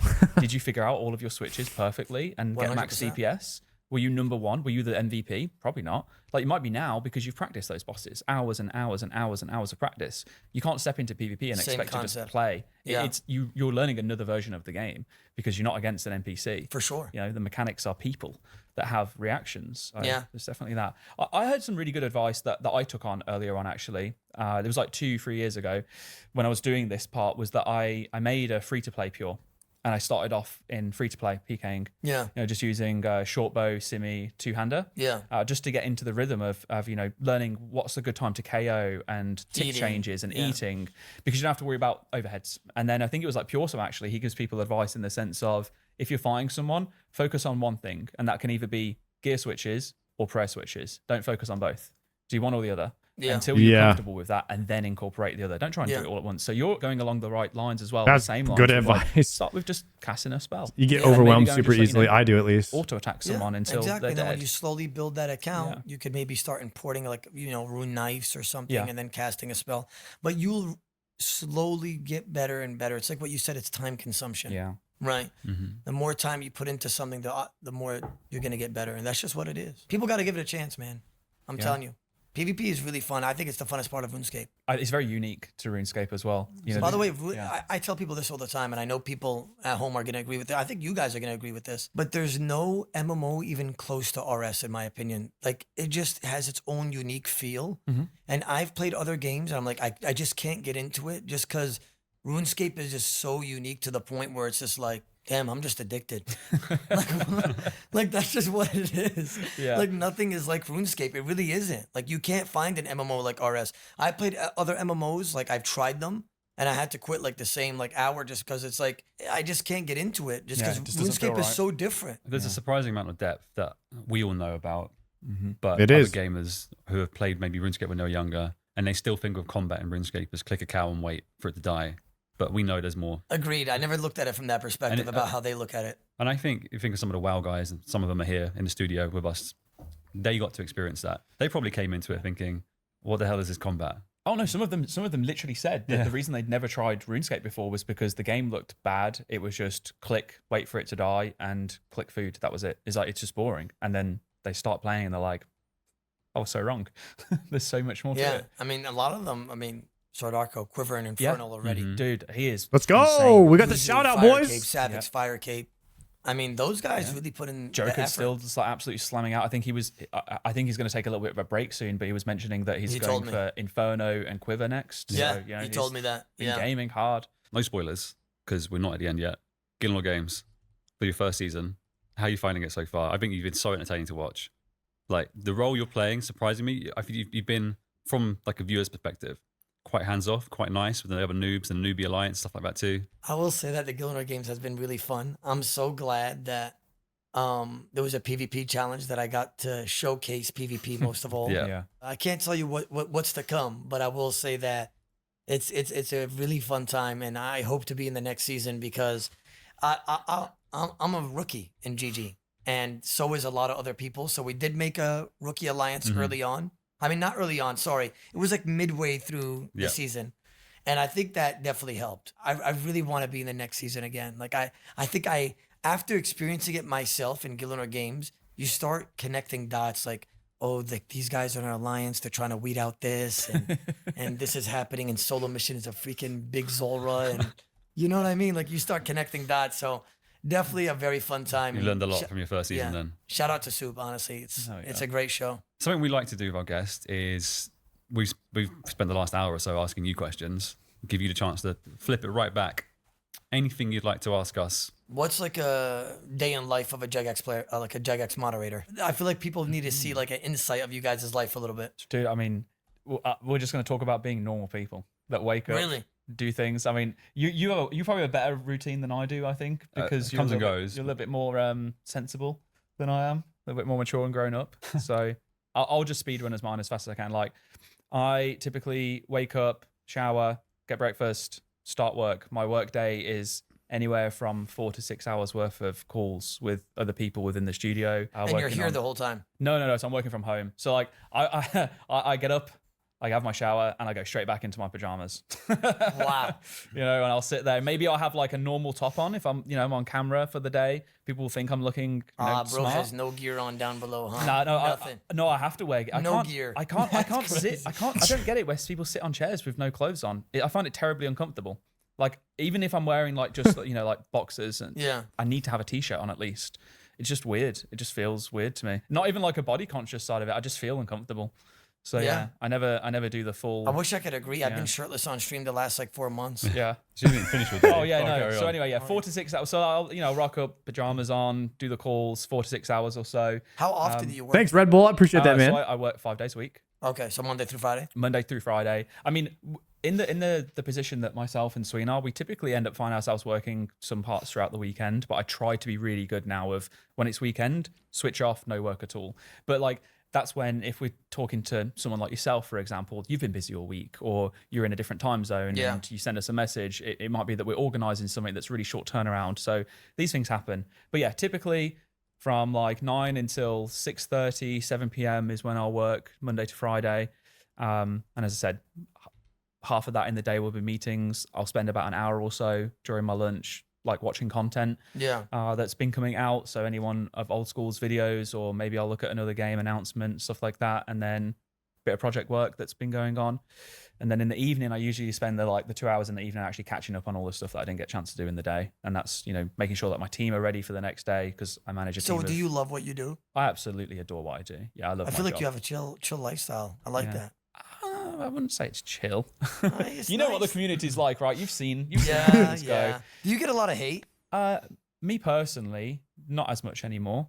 But what did people used to say to you? Well, I mean, it's like when you're the one putting your name out there, right? If you're the one replying, then you're the person that's been being used as an avenue to express the frustration. So because you are the head of the community team. Hopefully they didn't call you a rat again. Not again, bro. No.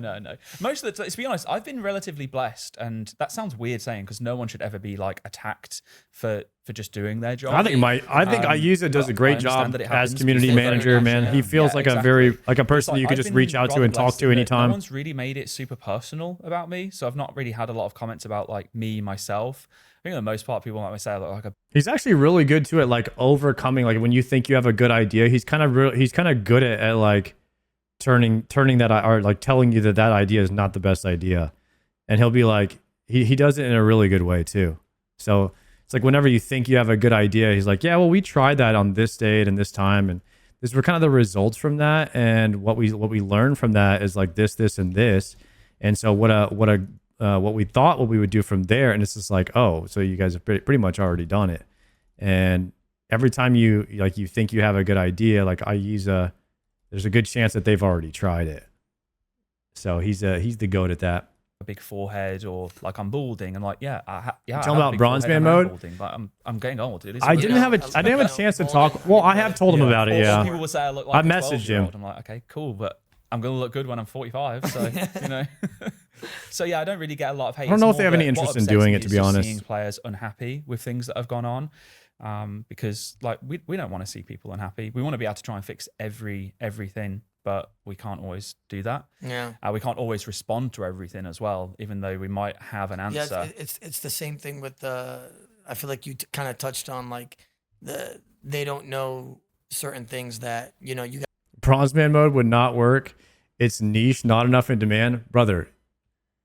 I got freaking 3 letters for you. UIM.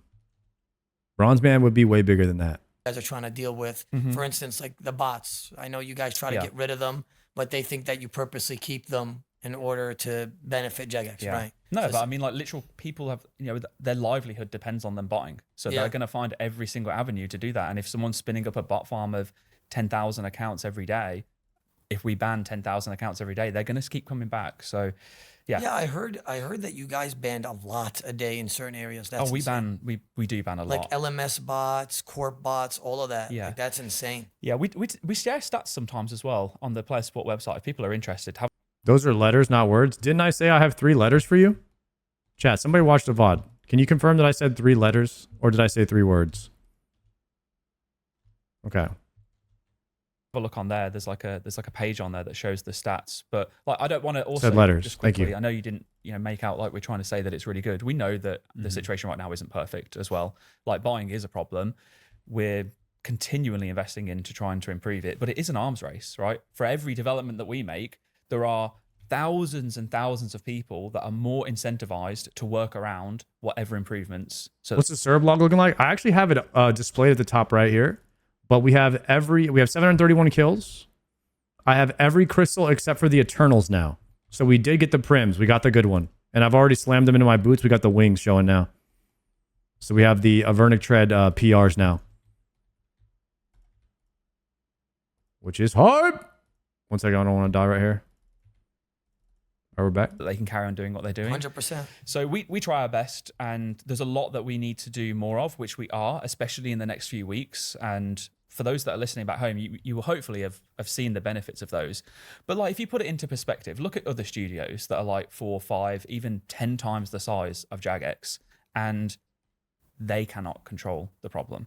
It's a problem for them. And when they have even more funding than we do to invest into technology and improvements and staff, like, there's only so much that you can realistically, achieve. Yeah. CSGO has Agreed. a massive issue with aimbots. Arc Raiders as well is massively prominent in It's the all news as well. botted. I could list out any game that has a marketplace or has an incentive. of it being Everybody has, competitive. even Yeah. I heard World of Warcraft struggles a lot with that. Mm. Like, I'll be honest, like, before I even came here, Yeah. I was fighting somebody, and my very last fight, everybody, the Risk Fight community knows everybody in the Risk Fight community. So they will come up to me and be like, oh, by the way, he's client. Like, Yeah. he's cheating. He had threshold on, which means that, like, after your HP goes down a certain amount, it immediately triples for you. It's Okay. called threshold client. And What he'll the spec heck? by clicking a button. And, like, it will go like this, Invisivenge spec. Anyways, because, like, I'm just like, I love, like, shitting on guys. Right. I fought him. I killed him, right? Oh, that's I did, embarrassing. yeah, it was amazing. Like, I felt so good, by the way. Didn't even care if he got banned, by the way. I just wanted to, like, you cheated and I still shit on you, my brother. Sit down. Sit the rook now. And I just, Oh no, Pagasian again. Anyways, but yeah, no, I was just saying that people are going to find a bunch of avenues to cheat. Yeah. And I know you guys work on it, right? It just kind of sucks that there's just so many people that take advantage, right? Especially in PvP. Triple where, pegged. Somebody's probably going to be risking their first AGS one time, and unfortunately, they're coming across freaking Optimus Prime, who's turning into Bumblebee now, doing freaking Karasi declaw, and he's doing 9-way switches. Yeah. And you know what I mean? Like, it sucks, but I mean, what can you do? I mean, it's in literally every single game. Yeah, we can just carry on trying to do the best. You that we guys can. did add a report option for PvP cheating, though. yeah. Does that actually work? It does help, It does, yeah. yes. So it's like the report feature in that, it's like, don't expect someone to be instantly banned because a report happens. But for every time that someone gets reported, imagine that if every time that you did that, we got a snippet of information about that person and their behavior, and we can collect all of that data over time to figure out what patterns are actually forming. Yeah. So that is a secondary benefit outside of just reporting the fact, is it helps us identify the patterns so that we can then start to figure out, right, we've got machines that are helping us identify unhuman behavior. Can we input all the data that we've collected from these reports to see if that is also something that we might be able to do more of in a more automated sense, as opposed to having to manually ban people, for example? Those are the kind of like investments that we're looking at now, outside of just getting more people, is like, what can we do with tech? What can we do with all the data that we have? Because, we have so much data on what people are doing in game. And obviously, computing is a thing. We can use computers to look at that data and help us understand what we can and can't do. So yeah, loads of stuff from there, and it is definitely useful. Not in the sense of like, you're not going to just see someone get banned because you reported they're them. just not going to disappear. It's not going to happen. If it may well be that in a few days' time that could happen, but don't expect to report someone and instantly see them banned. Yeah. But it does help. It does help. I'm not going to lie, though. You guys mute fast though. Yeah. Yeah, the mute button, trust me, I've indulged in that myself. You guys mute fast. Yeah, it definitely depends on like what type of words have been said. How much are they shit talking, and is it getting like really bad? I'm assuming you guys have flagged words, right? Yeah. Yeah. There are certain things, like there are terms by like law, like we legally have to make sure that if someone says a particular phrase or a term, immediate. they have to just go. Yeah, that's cool. You got to think of people are online. 100%. I mean, it's the internet. You know how they are. Yeah, there are some weird folks out there. So, and we're trying to create a game that people want to log into as well. So there's always like the kind of the pros and cons of having like a place where you can say anything you want. And some people point to the fact that, well, you can choose to not censor words. So why punish people for saying stuff that we don't censor? It's not. I hate saying it, and I think probably get called out in the comments for it. We've never ever professed to say, hey, this is a free speech game. Yeah, we're trying to create a fun game, a nice environment. Yeah. And it can still be competitive. Community. You can still shit talk people. There's a line, and you don't cross that line. Yeah, just call them a rat and move on. Yeah, right? exactly. My day, I think we segued a lot. Mm-hmm. I have a lot of calls with different like American agencies. So my work like day will sometimes end very late, and because of that, I take like a long lunch, and that's usually when I go to the gym. Yeah. Okay, cool. But usually like 5-6 days a week. And you work 5 days a week? 5 days a week, but we also do stuff on the weekends. Yeah. We're in a good position. Like Jagex have put a lot into us, and I feel really, really fulfilled and very proud. This last like 356 days or whatever, Jagex has like, wow, the improvement in like viewer count, players online, stuff that's been happening. Damn, you guys are. I mean, the stats show, analytics are showing that you're not a rat anymore. No, I'm joking. You're not a rat anymore. No, just hide it. No, but seriously, I think you guys could tell. Like it's been you guys been killing it. That's good. I'm glad you notice it too as well. Really proud. There's still so much more to do, but I'm very proud of what we managed to achieve. Yeah, and that's you guys, man. Pat, you Oh, guys. it's everyone. It's definitely not just No, us. I meant like collectively. Yeah, I just wanted to make sure people are going to be listening to it. It's the game Those team. guys are staring at the back of my head, aren't they? Do that AGS. Well, no. Put it down. No, but it means that when we do have to work like kind of crazy hours, it's worth it. Don't mind at all. Like I love what I get to do. Sometimes I take it for granted when I'm in my car. Like I come into the office most days because I work better here. I work better around people. I sit right next to Mod Ash, and it's like keeps me accountable. It's quite nice to have him there. Yeah. Sometimes I forget how cool the job is when I'm sat in my car. Like I'm in the rat race. Yeah. And I'm like, you haven't had your coffee yet. I'm stuck in traffic. This sucks. But then I pull in. I'm like, I talk about RuneScape. That's my job. That's really, really cool. Yeah, for sure. It's because of the passion as well. That's nice. It's one of the best things about working here, though, is that everyone is super passionate about what they do. Yeah, I talked to Mod Ash yesterday. That's true. And it was my first time speaking to him. Mm-hmm. That man is hella passionate. Oh, yeah. That man is so passionate that he quit the game because he enjoys working on the game even more. Yeah. That's what he told me.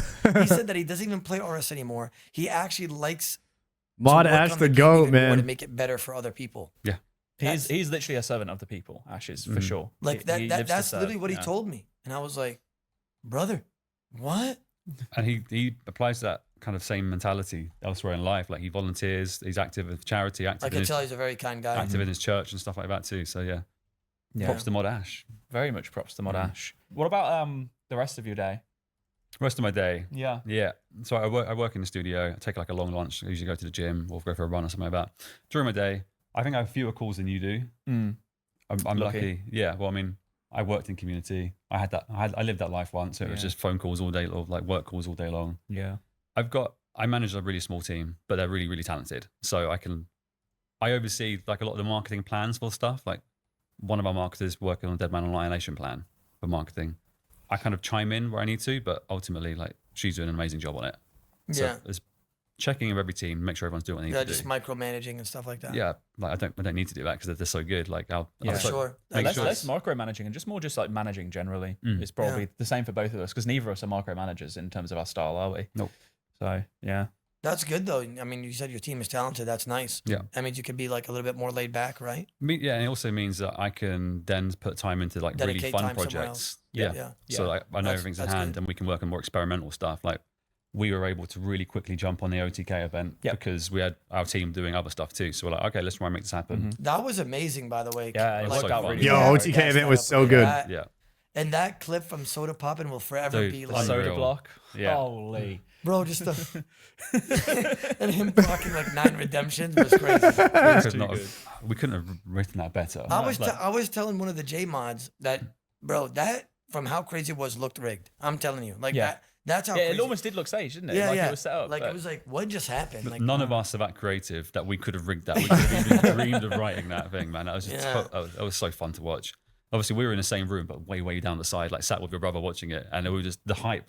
Was everybody, by the way, you could tell really enjoyed that event. Yeah, everybody was just good. Like, that's fire. And that led to us coming back with loads of energy, being like, we need to do more of this. We need to do our own one. Yeah, I think that helped us kind of push. We were already talking about doing the Deadman Allstars live, like LAN, but that kind of really helped reinforce like how successful it could be. Yeah, for sure. I completely agree. All right. Well, I think unless there's anything else that you wanted to ask, we can probably be good at wrapping it up around about here. Yeah. I've loved this. Yeah, I'm cool with that. Nice. I mean, it was fun time. Hell yeah. I appreciate you guys. We'll get you back in a year's time or so when you've got all the new content in, all the new PVM stuff, and you'll have done Deadman and see how things are from there. 100%. I'm down, guys. See how much, if you're now, instead of 90% of my social feed, you might be 99% of it. Yes. Awesome. Well, it's been an absolute pleasure, Oda. Thank you so much for joining us. Do you want to have any kind of like final closing words to the listeners back home? Ruck, you rats. No, I'm joking. Just throw the mic off. Gone.